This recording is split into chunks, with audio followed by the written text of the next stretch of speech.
இங்கே பாருங்கண்ணே, இந்த மசாலாவுக்கு இந்த பாருங்கள் எவ்வளோ லிஸ்ட்டு பாருங்கள், எவ்வளோ அழகழகாக எழுதி வச்சுருக்கான்னு பாருங்கள். Sir super. நம்ப மாட்டாங்க, அது ஏன் எழுத்து தான் சொல்லு. இவ எழுத்து தான்டா, அங்கே பாருங்கடா, சூப்பராக எழுதியிருக்காடா. சார் பரவாயில்லையே, நீலாம் ஏழாப்பு படிச்சுக்கிட்டே உனக்கு இவ்வளோ பில்டப்பு போட்டுக்கிட்டு இருந்தேன்னா, உன்னையெல்லாம் என்னைய மாதிரி ஒரு பிஏ எக்கனாமிக்ஸ் படிக்க விட்டுருந்தா நீலாம் என்னத்துக்கு ஆயர் பண்ணிடலாம். பரவாயில்ல, உன்னையே நம்பி இவ்வளோ பேர் காசை போட்டு பொடி வாங்கி சாப்பிட்றாங்க பாரு, அதை சொல்லணும். சரி, இருந்தாலும் நல்லா இருக்குது. யான் பெற்ற இன்பம் பெருகு வையகம். நான் என்ன இப்போ எதுக்கு வந்தேன்னா, இதை ஒரு அவசர பதிவு வழக்கம் போல். அதாவது இதை ஒரு இன்டர்நேஷ்னல் எதை நம்ம சொல்லுவாங்கல்லப்பா, ஸ்டீபன் ஃபைல இல்லை, அது லீக் ஆன மாதிரி இந்த அம்மாவுடைய சீக்ரெட் ஃபார்முலா பூரா லீக் ஆகிருச்சான். எது இந்த இத்து போன 22 மசாலா பேர்கள் வெளியே வந்துருச்சான். அதனால் யார் இதை வெளிவிட்டது, யார் இதில் முதலாக சொன்னது, யார் இதை சொல்லியிருப்பா அப்படின்னு சொல்லி இந்த அம்மா ஒரு பக்கம் குறிச்சிக்கிட்ட போனை போட்டு சோவி போட்டு அதென்ன தாயை உருட்டி பார்த்து என்னென்னமோ பில்டப் விட்றாங்க. அந்த அளவுக்குலாம் அது ஒருத்தி பீஸு கிடையாது இது. சரியா? நான் எதுக்கு சொல்கிறேன்னா, ஒரு படிப்பினை உன்னை இந்த மாதிரி ஏமாத்துறாங்க உன் உறவுகள், அதிலிருந்து கவனமாக இருந்துக்க. என்னப்பா எதுவும் செய்வனவின்னு வச்சுட்டியா? எனக்கு அனாவசியமாக பேசுகிறேன்னு சொல்லி ஆண்டவனே வாயை அடைக்கிறேன். ஆண்டவன், நீ கொடுத்த ரத்த பொரியல் தான் என் வாயை அடைக்குது. அதில் தேங்காய் ரொம்ப தள்ளி போடுவாங்கல்ல, ஒரு அளவாக போ. நல்லா பார்த்துக்காங்கடா. 2 கிண்ணி முச்சுக்கு உங்கள் முன்னாடி தான் லைவில் தின்னுபிட்டு எப்படி பேசுகிறேன் பாருங்க. அண்ணா நான் நல்லா சுழுப்புன்னு திப்பேன். வேண்டாம், என் வாயில வேற ஏதாவது. இதே ரத்த பொரியலை நான் நாளைக்கு ஏன் டேஸ்ட்டுக்கு வச்சு காட்டவா? யாரு சாப்பிட்டு பார்க்க? நான் ரத்தம் கக்கி செத்துருவேன். எதுக்கு? அவ்வளவு சூப்பராக வைப்பேன். நீ வச்ச ரத்த பொரியலை என் பப்பு கூட திங்கலை. உன் மயங்க தின்னாயில கருமா. சரி, நான் எதுக்கு சொல்கிறேன்னா, ஒரு படிப்பினை எதாக இருந்தாலும் இந்த மாதிரி பார்த்துக்கப்பா. ஒரு விஷயத்தில் ஏற்கனவே நீ அடிபட்ட, இப்போ திருப்பி இன்னமும் அந்த ஒரு ஆளை பற்றி நான் இப்போ பேரை சொல்ல விரும்பலை, கமெண்டில் போடுறாங்க. அவங்கள நம்பாதீங்கன்னு சொல்லி லைவில் கமெண்ட் வருது. அதையும் பார்த்துட்டு, ஏய் யாராவது என் தங்கச்சி அப்படி பேசுனீங்க, உங்களை சும்மா விட மாட்டேன் அப்படின்னு சொல்லி அவங்கள ஒதுக்கி பிளாக் போடுறாளே. அப்போ இவெல்லாம் என்ன படித்தவளா, இவ என்ன கூமுட்டையா? நான் கேட்குறேன். இதே விஷயத்த நான் செஞ்சு என் மூலியமாக இந்த மாதிரி ஏதாவது நான் மசாலா லிஸ்ட்டை போய் இப்போ சுமிக்கிட்ட கொடுத்து, சுமி ஒரு 4 பேர்கிட்ட கொடுத்து, அது எங்கேயாவது தெரிஞ்சிருந்தால் நீ சொல்லலாம். இப்போவே இவளுக்கு எனக்கு அந்த சந்தேகம் இவளுக்கு ஓடிக்கிட்டு இருக்கு. ஏன்னா இவன் நம்பிக்கையான ஆள், ஒரு ஆள் அவங்களுக்கு போட்டோ எடுத்து அனுப்புனாலும் அனுப்பலையாங்கிறது 2வது விஷயம். ஏன் நான் இதே வீட்டுக்குள்ளே இருந்து அந்த டைரியை எடுத்து அந்த ஃபோட்டோவை எடுத்து நான் வேறு ஆளுக்கு அனுப்பிவிட்டு இவ சந்தேகம் எப்படி படுறாங்கிறத நீங்கள் தெரிஞ்சுக்கங்களேன். இதுதான் ஒரு பாயிண்ட்டு. இது ஒரு த்ரில்லர் மூவி மாதிரி. இந்த இடத்த மாத்திரம் நீங்கள் நல்லா நோட் பண்ணுங்கள். இவ சந்தேகம் என்ன தெரியுமா, என் பொண்டாட்டியை நான் மசாலா தொழில் செய்ய வச்சு இவளுடைய ஃபார்முலா என்னென்ன போடுறாங்கிறத கண்டுபிடிச்சி அப்படியே ஸ்க்ரீன்ஷாட் எடுத்து அவளுக்கு அனுப்புனதாகவும், அதை அவள் ஒரு 4 பேருக்கு, ஒரு சுகையிலுக்கோ இல்லை வேறு யாருக்கோ அனுப்புனதாகவும், அந்த விஷயம் இப்போ சுற்றி முற்றி இங்கே நிற்கிற மாதிரியும் வாட்ஸ்அப்பில் நான் ஒரே ஒரு ஆளுக்கு தானே அனுப்பினேன். இதில் ஊடால இன்னொரு கருப்பாடு யார் அப்படின்னு சொல்லி இப்போ என் மேலே சந்தேகப்படுறான். இதுதான் இப்போ நடந்துக்கிட்டு இருக்குது. நான் ஏதோ சுமிக்கு அனுப்புனேன்னா இதெல்லாம் நம்புகிற மாதிரியா இருக்குது. முதல்ல இன்னொன்று கேட்டுக்கோங்க, சுமி கையால் மசாலா பொடி செஞ்சு கொடுத்தா நீங்கள் யாராவது வாங்கி சாப்பிடுவீங்களா? ஏன்னா இவ சுத்தமாக செய்கிறவ. ஹைஜீனிக் முறைப்படி காய போடுறதுலேருந்து அந்த மாடியை போய் கழுவி விட்டு அதுக்கப்புறம் அந்த மசாலா பொடியை காய போட்டு 2 மணி நேரத்துக்கு 1 மணி நேரத்துக்கு ஒருக்கா மாடிக்கு போய் அதை விளாவி விட்டு அதை பூரா அப்படியே பெரட்டி போட்டு என்னென்னமோ பண்ணுறான். இதெல்லாம் சுமி செய்வாளா? 2வது, அவள் வீடு ஏற்கனவே எலிப்புழுக்க வாடை வரும்னு ரொம்ப பேர் சொல்லுவீங்க. அதுபோக நூலாம்படை ஒற்றை எல்லாமே இருக்குது, வீடு சுத்தம் இருக்காது. அதை மாதிரி அவகிட்ட யாருமே மிளகா பொடி அவளே நானே ஃபார்முலாவை லீக் அவுட் பண்ணுறேன்னே வச்சுக்கோங்கப்பா, உங்கள் கணிப்புப்படியே வச்சுக்கிடுவோம். இவ சொல்கிற மாதிரி நீங்கள் என்னை அப்படி சொல்ல மாட்டீங்க. ஏன்னா மாமாவுடைய புத்தி நல்ல புத்தின்னு சொல்லி உங்களுக்கு தெரியும். இவ சொல்கிற மாதிரி நான் திருட்டுத்தனமாக இவளுக்கு துரோகம் பண்ணி அதை கொண்டு போய் அவகிட்ட அந்த ஃபார்முலாவை கொடுத்து அவள் அதை ஓப்பன் பண்ணி பார்த்து அதே பலசர கடையில் போய் வாங்கி வறுக்க வேண்டியதை வறுக்காமல் வறுக்கக்கூடாததெல்லாம் வறுத்து போட்டு அதில் இன்னும் வேறு சேர்ப்பாளாம், அரிசிலாம் சேர்ப்பாளாம். அதெல்லாம் அந்த லிஸ்ட்லேயே இல்லை. அரிசி நம்ம வீட்டில் இருக்குது, எம்புட்டு அரிசி சேர்க்கணுங்கிறது இவளுக்கு தான் தெரியும். ஆக எல்லாத்தையும் நான் அவட்ட போய் கொடுக்குறேன்னு வைங்க, அவள் வறுக்கவும் தெரியாது. நல்லா மிளகா அதை என்னது மிளகுத்தூளுன்னு நினச்சி அங்கிட்டு புழுக்க காஞ்சிக்கிட்டு இருக்கும், எலி புழுக்க. சரி, சிரிப்பை பாருங்கள், இங்கே பாருங்க. உண்மையிலேயே சொல்கிறேன்டா, எலிப்புழுக்க காய்ச்சிக்கிட்டு இருக்கும், மிளகுக்கு பதிலாக சீரகத்தை போட்டுருவேன்னு சொன்னேனா உடனே இங்கே பாருங்க அம்மனிக்கு அப்படியே சிரிப்பு கொட்டுது. மிளகு சிந்தி வறுக்கு போது கீழே வந்துடும். சிந்தி போன மிளகு எதுக்கு அள்ளி போடணும்? பக்கத்தில் எலி புழுக்க தான் கும்மியெல்லாம் இருக்குது, அந்த அள்ளி போட வேணும். அதுதான் கிலோ கணக்கில் கிடக்குமே அங்கே. அதை மாதிரி அவளுடைய லட்சணம் உலகத்துக்கே தெரியும். அவள் வந்து ஒரு ஹைஜீனிக் கிடையாது. எலிப்புழுக்க இருக்கிறவங்ககிட்ட யாரும் வந்து பொடி வாங்க மாட்டாங்க. சாப்பிடும் போதே வாந்தி வந்துடும். ஐயோ இதில் எதுவும் எலிப்புழுக்கு எதுவும் கலந்துருக்குமோன்னு சொல்லி அதையும் மிளகுக்கு பதிலாக வறுத்து இப்போ புழுக்கையை போட்டாலோ இல்லை சீரகத்துக்கு பதிலாக போட்டாலோங்கிற மாதிரி, ஏன்னா அதுவும் கருப்பாக தானே இருக்கும், புழுக்கையும் கருப்பாக தான் இருக்குங்கிற மாதிரி அவள் கையால். ஒரு நாள் குழம்புல என்னது ஐர மீன், ஐர மீன் குழம்பு வச்சா பாருங்க ஒரு நாள் நல்லா ஞாபகம் இருக்கா? இவ உட்காந்து ஐர மீனை ஒரு தடவைக்கு 10 தடவை போட்டு வரட்டுன்னு கழுவி அதில் உள்ள அந்த மேலே. நீ அங்கே போய் எல்லாத்தையும் கொடுத்துட்டு திருப்பி அங்கேருந்து வீடு வர வரைக்கும் கழுவுனேன். ஆமாம், நான் சாவி அன்னைக்கு வந்து மிஸ் பண்ணிட்டேன். சாவியை கொண்டு போயிட்டேன். இவளை ஆட்டோவில் ஏற்றி விட்டுட்டு சாவியை வந்து நான் என் பைக்கெட்டில் போட்டு கொண்டு போயிட்டேன். இவன் வீட்டுக்கு வந்து வாசலில் உட்காந்துட்டு சாவி எங்கன்னு கேட்குறா. ஐயே என்கிட்ட இல்லைப்பா இருக்குது அப்படின்னு சொல்லிட்டு உட்காந்துருப்பா. நான் திருப்பி வர்றேப்பான்னு சொல்லிட்டு கூடல் நகர் போயிட்டு ரிட்டன் அங்கேருந்து திருநகருக்கு வர்றேன்.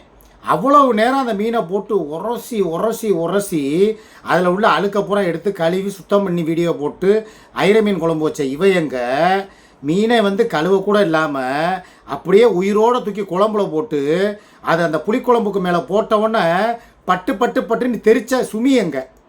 அதனால் தயவு செய்து நீ எந்த ஃபார்முலா வேணால் கூட நான் அவகிட்ட கொடுத்தேன்னு சொல்லு. ஆனால் மசாலா பொடி ஃபார்முலாவை போய் அவகிட்ட கொடுத்தேன்னு சொல்கிற பற்றியா, இதை உலகமே ஏற்றுக்கிறாது. சரி மசாலா ஃபார்முலா விடு.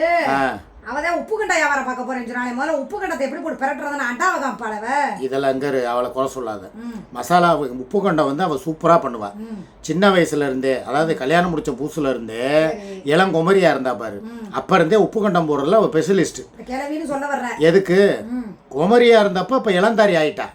அப்போ குமரி. இப்போ நான் என்ன சொல்கிறேன், உப்பு கண்டம் வாங்குங்க சுமிக்கிட்ட. ஏன்னா அவள் அதில் சுத்தபத்தமாக பண்ணுவாள். அழகா அவன் எவ்வளோ மிளகு செஞ்சு காட்ட சொல்லுங்கடா. நான் சொல்கிறேன், நானே கண்ணு முன்னால் நானே கறி வாங்கிட்டு போய் கொடுத்து மிளகு சீரகம் போட்டு எல்லாம் அந்த கோணூசியில் கோர்த்து தொங்க விடுற வரைக்கும் நான் காட்டுறேன். எல்லாமே உனக்கு தான் தெரியும்னு பேசக்கூடாது, அகம்பாவத்தில் ஆடக்கூடாது. உனக்கு ஒரு பிசினஸ் தொழில் தெரியுதுன்னா அதை உன்னோட வச்சுக்கிறணும். அவளுக்கு ஒன்று தெரியுதுன்னா அதை அவளோட வச்சுக்கிறட்டும். தேவையில்லாமல் வந்துக்கிட்டு அவளை குறை சொல்கிறது, இதை இன்னொருத்தவங்களை ஏளனமாக பேசுறது தப்பு. நான் பேசுறேன்னா நான் புருஷன், நான் பேசலாம். எலி புழுக்கம்பேன், அதை மிளகுக்கு பதிலாக போடுவாம்பே, அது ஏன் இஷ்டம். யாரு புச்சி வந்து அந்த புழுக்கையை காய போட்டு மிக்சியில் அரைச்சி கொடுக்குறவர், அவர் தான் புச்சி. நான் என்ன சொல்கிறேங்க, உண்மையிலே சொல்கிறேன், அந்த சீக்ரெட் ஃபார்முலாவை நான் லீக் அவுட் பண்ணவே கிடையாது. அதுக்கும் எனக்கும் எந்த ஒரு துளி குடி சம்மந்தமும் கிடையாது. ஆனால் உன அங்கே வர்றா, தூண்டி கருப்பு கோயிலுக்கு போகிறேன், பாண்டிமுனி கோயிலுக்கு போகிறேன், மடப்புறத்துக்கு போகிறேன்னு கேட்டிருக்காளுங்க. இவளெல்லாம் என்ன பண்ணுறதுன்னு எனக்கு தெரியலடா. கடவுள் மேலே ஆணையா நான் இப்போ ஓப்பன் ஸ்டேட்மெண்ட் நான் விடுறேன். அப்படிலாம் வந்து சுமிக்கு போய் இந்த ஃபார்முலாவை கொடுத்து அதில் வந்து இப்போ மசாலா பொடி விற்கணும்னு அவசியம் இல்லை. அவளுக்கு சொந்த திறமை இருக்குது. அவன் நினச்சா நான் நாளைக்கே கூட அவளுக்கு போய் ஒரு 10,000 ரூபா 20,000 ரூபாயை கொடுத்து சம்பளம் வந்தவுடனே நைட்டி வியாபாரமோ சேலை வியாபாரமோ, ஏன்னா உனக்கு வந்து சமையல் கலை உனக்கு தெரிஞ்ச மாதிரி அவளுக்கு வந்து நல்ல ட்ரெஸ்ஸிங் சென்ஸ் இருக்குது. நல்லா அழகாக சேலை கட்டுறது, அதுக்கு மேட்சிங்காக ட்ரெஸ் போடுறது, அவள் ஒரு அழகு பதுமை. ஏன் அவளை நைட்டி வியாபாரமோ இல்லை வந்து சேலை வியாபாரமோ பண்ண நான் விட மாட்டேனா? ஏன் அவளுக்கு பேசுறதுக்கே நேரம் பத்தாது, பெத்தவளுக்கு சோறாக்கி போடுறதுக்கே நேரம் பத்தாது. இது பார்த்தா பிசினஸ் பார்க்குதான் போடாங்கிட்டு முதல்ல காமெடி பண்ணிக்கிட்டு இருக்காம. இந்த மாதிரி தான் அடுத்தவங்களை வந்து குறை சொல்லாதங்கிறேன் நான். உன் வேலை என்னமோ இவ வேலை என்னமோ அதை மாத்திரம் தான் இவ பார்க்கணும். தேவையில்லாம அடுத்த ஆளை பத்தி பேசுறது அப்புறம் எனக்கு வேற மாதிரி வந்துடும். சரி நான் கொடுத்தாதான் நீ என்ன பண்ணுவ? நேற்று மிக்சி வாங்கி கொடுப்பேன்டே, வாங்கி கொடுத்தேன்ல, நீ எனக்கு கிழிச்சு தள்ளிட்டியா? நீதான் கொடுத்தனா இல்லையா?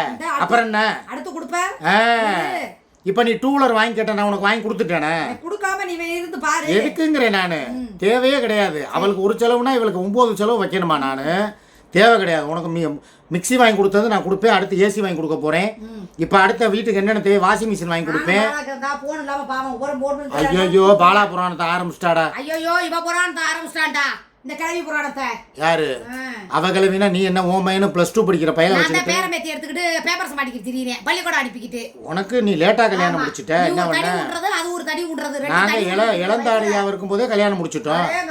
நான் ஒன்னு கேட்கறதுக்கு மாத்திரம் நீ உன்னால பதில் சொல்ல முடியுமா? ஒரு பொம்பளையா மிக்சியை வாங்கி கொடுத்தேன்ல, உன்னால என்ன பண்ண முடிஞ்சுச்சு? வேண்டாம், என்னை ஏதாவது தடுக்க முடிஞ்சா? 5 நிமிஷத்துல காட்டாரு வெல்ல நானு.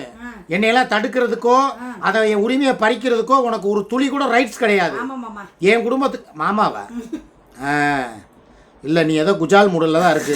லைவில் ஒரு 3 பேர் காசு போட்டாங்கன்னு திமுறை பற்றிங்களா? நான் உங்களுக்கு சொல்லவா, யாரோட வளர்ச்சியை யாராலையும் தடுக்க முடியாது. சரி, ஃபார்முலாவே ரிலீஸ் ஆனாலும் பக்குவம்னு ஒன்று இருக்கு.